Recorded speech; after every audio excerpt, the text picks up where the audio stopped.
Things have changed drastically in the field of animation over a period of time, and interestingly enough, progressed towards 3D animation. 3D animation consists of varying properties of a three-dimensional scene defined in numerical quantities. A 3D model can change properties such as position, rotation, shape, and surface style. An animated 3D scene is defined by the change of these numerical properties through time. In order to create an animation, each state of the 3D scene needs to be rendered to create a frame. The playback of these individual renderings at a certain rate creates the illusion of animation. Now let's get to the exciting part and discuss the 3D animation timeline.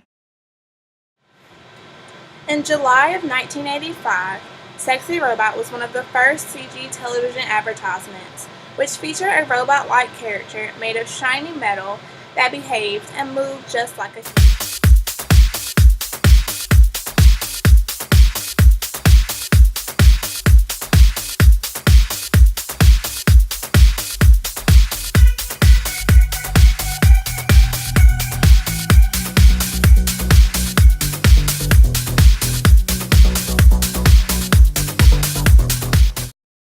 Ed Catmull, co-founder of Pixar Animation Studios, renowned for his CGI, which is computer-generated image, animated films, created a program for digitally animating a human hand in 1972 as a graduate student project. One of the earliest examples of 3D animation, the 1-minute film displays the hand turning, opening, and closing, pointing at the viewer and flexing his fingers, ending with a shot that seemingly travels up inside the hand. In creating the film, which was incorporated into the 1976 film Future World, Catmull worked out concepts that became the foundation for computer graphics that followed. In January of 1995, the first full feature-length 3D animation movie was seen. You all may know it by the name of Toy Story. This groundbreaking film is about Andy and the adventures that his various toys have as they spring to life. Many of the toys are ones that exist in real life, including Mr. Potato Head and Slinky Dog. The character models and animations were considered to be very complex for its time, with detailed lighting, various textures, and a wide variety of facial animations.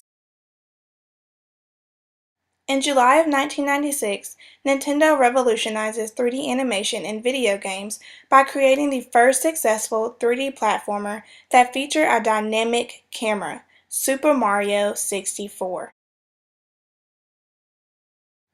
Console gamers had largely been accustomed to pixel-based visuals, though there had been exceptions, yet the N64 put polygons at the core of its look.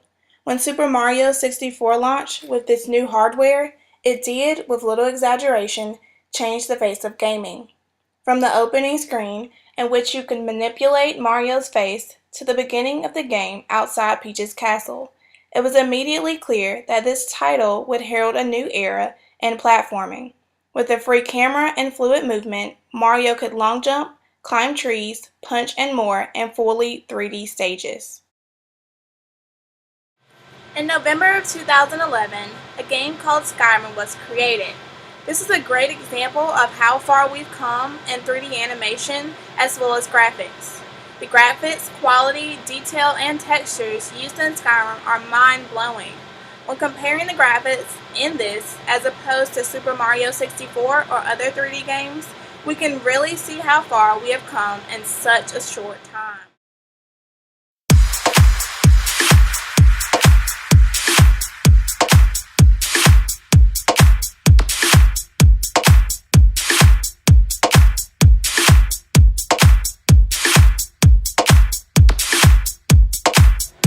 Granted, when it began, 3D animation was used mainly in the making of movies. More and more people, however, are finding it a useful tool for a variety of purposes. Now the use of 3D animation is branching out in fields as diverse as medicine, business, and architecture. Thank you guys for joining me today.